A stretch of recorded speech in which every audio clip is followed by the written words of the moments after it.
Bismillahirrahmanirrahim. Assalamu alaikum. I am maths teacher for class 4th in Latif Nazi Memorial High School. So students, we are going to study count on book 4.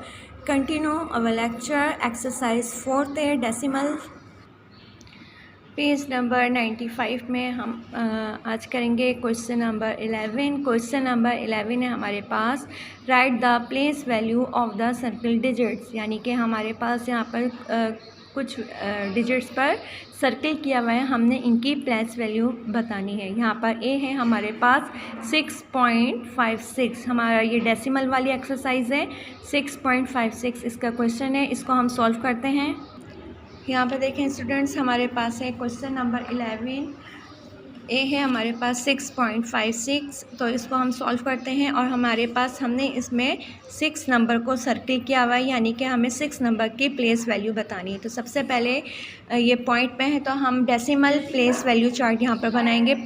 Decimal place value chart क्या है, यहाँ पर देखें हमारे पास decimal में place value chart क्या है। हमारे पास डेसिमल है, डेसिमल पॉइंट है, उसके बाद 1s, 10s, 100 और उसके बाद है हमारे पास 10th, 100, 1000। ये इससे पहले वाले क्वेश्चन में आपको डिटेल से एक्सप्लेन कर चुकी हूँ। अब हम इसमें हमारे पास ये जो वैल्यू दी गई है, हम इसको इस प्लेस वैल्यू चार्ट में अरेंज करते हैं। हमारे पास यहाँ पर डेसिमल है, यहाँ पर बेटा डेसिमल को डेसिमल के नीचे लगाएंगे पॉइंट। डेसिमल से पहले वाली जो वैल्यूज़ है 5 और 6, उसको हम राइट साइड पर लिखते हैं। 10th के नीचे 5 और 100 के नीचे 6, और डेसिमल के बाद जो हमारे पास 6 नंबर है वो हम यहाँ पर 1s के नीचे हो गया। अब यहाँ पर हमें 6 नंबर, इस नंबर की प्लेस वैल्यू बतानी है 6 की। तो 6 नंबर जो है, ये जो है हमारा किस चीज़ को शो कर रहा है, 100 को। किस चीज़ को शो कर रहा है, 100 को। तो हम यहाँ पर लिख देंगे 600। यहाँ पर देखें स्टूडेंट्स, यहाँ पर हो गया हमारा 600 और ये आपका आंसर है। हमने 6 नंबर की प्लेस वैल्यू यहाँ पर कंफर्म कर दी है। यहाँ पर आपको इसी तरह यहाँ पर क्वेश्चन दिया गया था, आपको लास्ट वाले डिजिट पर सर्किल किया हुआ था 6 नंबर को, हमने इसकी प्लेस वैल्यू बतानी थी।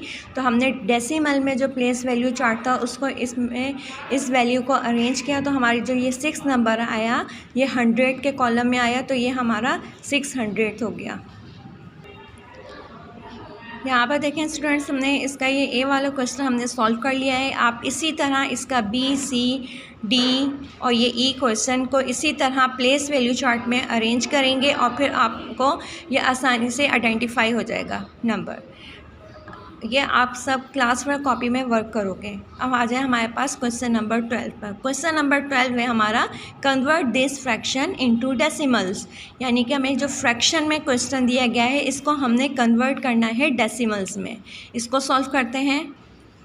यहाँ पर देखें स्टूडेंट्स, हमारे पास क्वेश्चन नंबर 12 में है 1/4 इसका ए। अब हमने इसको डेसिमल में कन्वर्ट करना है। डेसिमल में कन्वर्ट करना है तो आपको पता है हमने इसमें क्वेश्चन नंबर 7 में भी हमने इसको डेसिमल में कन्वर्ट किया था। इसी तरीके से क्वेश्चंस थे तो उसके लिए हमने उनको डिवाइड किया। तो हम क्या करेंगे, 1/4 हम अपना रफ वर्क के कॉलम में इसको डिवाइड करेंगे। यहाँ पर हमारे पास 1 नंबर अंदर लिखा जाएगा, 4 नंबर बाहर, डिनोमिनेटर बाहर लिखा जाएगा, जबकि 1 नंबर न्यूमरेटर की वैल्यू अंदर। अब यहाँ पर आप देखें, यहाँ पर हमारे पास 4 नंबर है जबकि अंदर हमारे पास 1 है। अब हमने इस नंबर को बढ़ाने के लिए, बड़ा करने के लिए हम क्या करेंगे, हम डेसिमल पॉइंट लगाकर और पॉइंट से लगाकर यहाँ पर इसका एक 0 ले लेंगे और इस पॉइंट को शो करने के लिए उससे पहले 0 लगाते हैं। इस 0 की कोई वैल्यू नहीं होती, ये सिर्फ इस पॉइंट को शो आउट करने के लिए हम 0 लगाते हैं।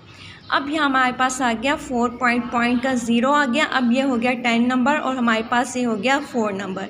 अब हम क्या करेंगे, 4 नंबर को इस 10 नंबर से डिवाइड करना है। तो 4 2 ज़ा 8, 4 3 ज़ा 12, हम यहाँ पर लिखेंगे 4 2 ज़ा 8।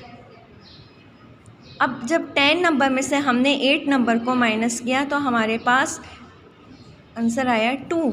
अब दोबारा से ये 2 हो गया। अब हम दोबारा इसी डेसिमल से यहाँ पर एक 0 और लेंगे। अब एक चीज़ मेरी और याद रखें बेटा, कि हम एक डेसिमल से 1 डेसिमल से 3 टाइम्स ज़ीरो ले सकते हैं। 3 टाइम उस नंबर को बड़ा करने के लिए हम 3 टाइम्स ज़ीरो ले सकते हैं और हर एक स्टेप में सिर्फ एक दफ़ा ज़ीरो ले सकते हैं। आप इस तरह नहीं हो कि आपने यहाँ पर पॉइंट लगाया तो फिर आप ज़ीरो ले लिया, इसी पॉइंट से हम सिर्फ 3 दफ़ा ज़ीरो ले सकते हैं। अब हम इन्हें इसी डेसिमल से यहाँ पर हम एक ज़ीरो और ले लें, राइट। अब हो गया, हमने अब इस 20 को करना है तो 4 5 20, क्योंकि और ज़ीरो हम इसीलिए लेते हैं ताकि ये लास्ट में हमारा कंप्लीट सॉल्व हो जाए, कोई रिमाइंडर ना हो। अब हमारे पास जो आंसर आया है 0.25, हमारे पास यहाँ पर फ्रैक्शन है 1/4 और इसका आंसर आया है हमारे पास 0.25। ये इसका आंसर है। इट्स क्लियर बेटा। देखें इधर एक दफ़े से और एक्सप्लेन कर दूँ। 1/4 फ्रैक्शन में क्वेश्चन दिया गया है, इसको आपने डेसिमल में कन्वर्ट करना है। डेसिमल में कन्वर्ट करने के लिए फ्रैक्शन को हम डिवाइड करते हैं, हमारी न्यूमरेटर वाली वैल्यू अंदर रखी गई है जबकि डिनोमिनेटर वाली वैल्यू बाहर है। अब हमने इस नंबर 1 था, हमने इसकी वैल्यू बढ़ाने के लिए ऊपर पॉइंट लगाकर, डेसिमल पॉइंट लगाकर हमने इसका ज़ीरो लिया है और एक डेसिमल पॉइंट से हम 3 टाइम्स ज़ीरो ले सकते हैं। एक डेसिमल पॉइंट से हम 3 टाइम्स ज़ीरो ले सकते हैं, लेकिन हर स्टेप में सिर्फ एक दफ़ा ज़ीरो ले सकते हैं। अब हमने इसी डेसिमल पॉइंट से ज़ीरो लिया, इस नंबर को बड़ा किया, ये हो गया 10 नंबर और यहाँ पर हो गया हमारे पास 4 नंबर। 4 2 8, 10 में से 8 नंबर माइनस किया, 2 आया हमारे पास। अब ये 2 नंबर भी छोटा था और हमारे पास यहाँ पे डिवाइज़र भी 4 था, तो अब हमने अगेन इस नंबर को बड़ा करने के लिए हमने इसी डेसिमल से एक ज़ीरो और लिया। अब ये हो गया हमारे पास 20 नंबर। अब हमने 4 5 20, ये हमारा टोटल डिवाइड हो गया, यानी कि अब हमारे पास हमने जो आंसर आया है 0.25। हमारे पास 1/4 को जब हमने डेसिमल में कन्वर्ट किया तो हमारे पास आंसर आया है 0.25। यहाँ पर देखें बेटा, हमने क्वेश्चन नंबर ए सॉल्व कर लिया था 1/4। अब हम इसका क्वेश्चन नंबर बी भी हम इसको सॉल्व कर लेते हैं, इसको सॉल्व करके देखते हैं। यहाँ पर देखें स्टूडेंट्स, हमारे पास बी क्वेश्चन है 3/20, इसको भी हमने डेसिमल में कन्वर्ट करना है तो हम इसको भी डिवाइड करेंगे। तो डिवाइड करने के लिए हमने 20 नंबर बाहर रखा, 3 नंबर। अब इस नंबर को बड़ा करने के लिए हमने क्या किया, पॉइंट लगाकर ज़ीरो लिया, ये हो गया हमारे पास 30। अब हम इसको डिवाइड करते हैं, 20 1 20, ये हो गया 0 0, 3 में से 2 नंबर माइनस किया 1। अब ये 10 नंबर तो छोटा है जबकि यहाँ पर 20 नंबर बड़ा है, तो अब हम इस 10 नंबर को बढ़ाने इसी डेसिमल पॉइंट से हम एक ज़ीरो और ले लेते हैं, राइट। अब ये आपके पास नंबर बन गया है 100। अब हम चेक करेंगे कि 20 के टेबल में 100 नंबर है, 20 5 100।